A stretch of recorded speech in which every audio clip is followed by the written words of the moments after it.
श्री राधा वल्लभ श्री हरिवंश। आज हमारे श्रीमद् भागवत का 78वां पाठ है, जिसमें स्वयंभू मनु का ध्रुव को युद्ध बंद करने के लिए समझाना।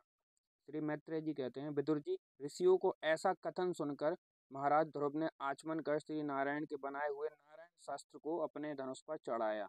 उस बाण के चढ़ाते ही यक्षों द्वारा रची हुई नाना प्रकार की माया उसी क्षण नष्ट हो गई। जिस प्रकार ज्ञान का उदय होने पर अविद्यादि क्लेश नष्ट हो जाते हैं, ऋषिवर नारायण के द्वारा आविष्कृत उस अस्त्र को धनुष पर चढ़ाते ही उससे राजहंस के पक्ष और सोने के फल वाले बड़े तीखे बाण निकले, और जिस प्रकार मयूर केका रव करते वन में घुस जाते हैं, उसी प्रकार भयानक साए साए शब्द करते हुए वे शत्रु की सेना में घुस गए। जब तीखी धार वाले बाणों ने शत्रुओं को बेचैन कर दिया, तब उस बाण रणांगण रणभूमि में अनेकों यक्षों ने अत्यंत कुपित होकर अपने अस्त्र शस्त्र संभाले, और जिस प्रकार गरुड़ के छेड़ने से बड़े बड़े सर्प फन उठाकर उनकी ओर दौड़ते हैं, उसी प्रकार वे इधर उधर से ध्रुव जी पर टूट पड़े। उन्हें सामने से आता देख ध्रुव जी ने अपने बाणों द्वारा उनकी भुजाएं, जांघें, कंधे और उदर आदि अंग प्रत्यंगों को छिन्न भिन्न कर उन्हें उस सर्वश्रेष्ठ लोक सत्य लोक में भेज दिया, जिसमें ऊर्ध्व रेता मुनिगण सूर्यमंडल का भेदन करके जाते हैं। अब उनके पितामह स्वयंभू मनु ने देखा कि विचित्र रथ पर चढ़े हुए ध्रुव अनेकों निरपराध यक्षों को मार रहे हैं, तो उन्हें उन पर बहुत दया आई। वे बहुत से ऋषियों को साथ लेकर वहां आए और अपने पौत्र ध्रुव जी को समझाने लगे। मनु जी ने कहा, बेटा बस बस, अधिक क्रोध करना ठीक नहीं। यह पापी नरक का द्वार है। इसी के वशीभूत होकर तुमने इन निरपराध यक्षों का वध किया है। तात तुम तो निर्दोष यक्षों के संहार पर उतर रहे हो।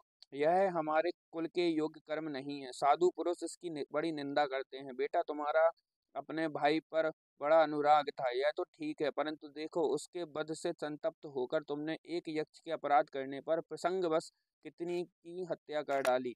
इस जड़ शरीर को ही आत्मा मानकर इसके लिए पशुओं की भांति प्राणियों की हिंसा करना, यह भगवत सेवी साधु जनों का मार्ग नहीं है।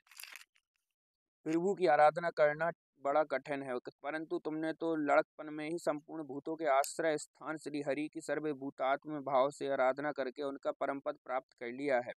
तुम्हें तो प्रभु भी अपना प्रिय भक्त समझते हैं तथा भक्तजन भी तुम्हारा आदर करते हैं। तुम साधु जनों के पथ पथ प्रदर्शक हो, फिर भी तुमने ऐसा निंदनीय कर्म कैसे किया। सर्वात्मा श्री हरि तो अपने से बड़े पुरुषों के प्रति सहनशीलता, छोटों के प्रति दया, बराबर वालों के साथ मित्रता और समस्त जीवों के साथ समता का बर्ताव करने से ही प्रसन्न होते हैं।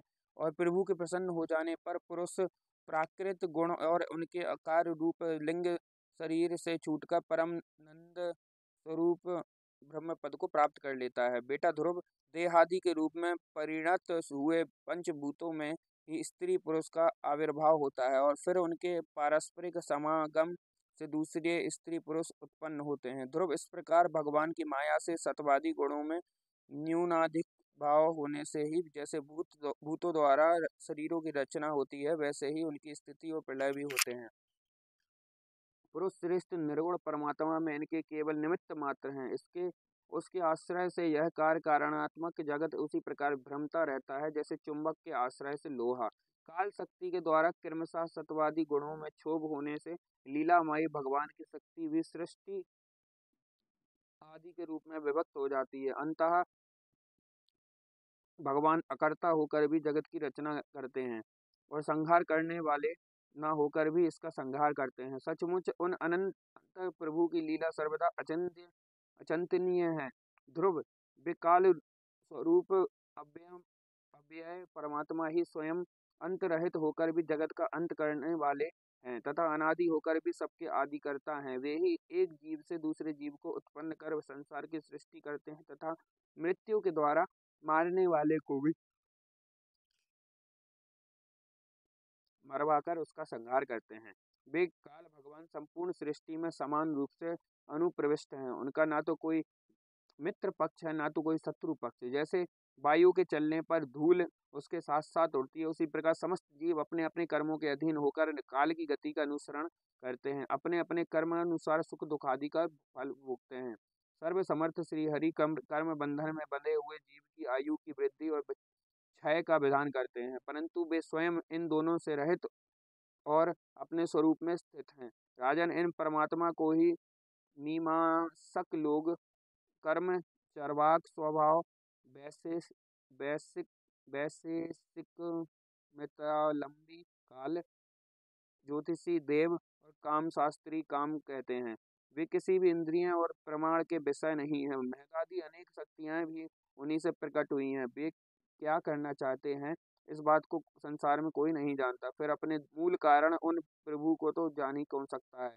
बेटा, ये कुबेर के अनुचर तुम्हारे भाई को मारने वाले नहीं हैं, क्योंकि मनुष्य के जन्म मरण का वास्तविक कारण तो ईश्वर है। एकमात्र वही संसार को रचता, पालता और नष्ट करता है, किंतु अहंकार शून्य होने के कारण इसके गुण और कर्मों से वह सदा निर्लेप रहता है।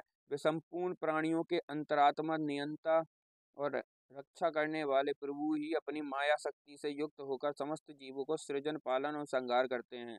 जिस प्रकार नाक में नकेल पड़े हुए बैल अपने मालिक का बोझा ढोते रहते हैं, उसी प्रकार जगत की रचना करने वाले ब्रह्मादि भी नाम रूप डोरी से बंधे हुए उन्हीं की आज्ञा का पालन करते हैं। वे अभक्तों के लिए मृत्यु रूप और भक्तों के लिए अमृत रूप हैं तथा संसार के एकमात्र आश्रय हैं। तात तुम सब इस प्रकार उन्हीं परमात्मा की शरण लो। तुम 5 वर्ष की ही अवस्था में अपनी सौतेली माता के बागवानों से मर्माहत होकर माँ की गोद छोड़कर वन को चले गए थे। वहाँ तपस्या द्वारा जिन ऋषिकेश भगवान की आराधना करके तुमने त्रिलोकी से ऊपर ध्रुव पद प्राप्त किया है, और जो तुम्हारे बैर भावहीन सरल हृदय में वात्सल्य बस विशेष रूप से विराजमान हुए थे, उन निर्गुण, अद्वितीय, अविनाशी और नित्य मुक्त परमात्मा को अध्यात्म दृष्टि से अपने अंतःकरण में ढूंढो।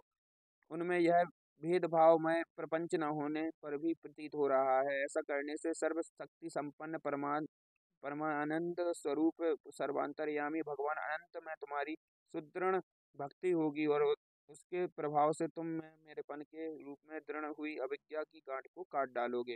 राजन, जिस प्रकार औषधि से रोग शांत किया जाता है, उसी प्रकार मैंने तुम्हें जो कुछ उपदेश दिया था उस पर विचार करके अपने क्रोध को शांत करो। क्रोध कल्याण मार्ग का बड़ा ही विरोधी है।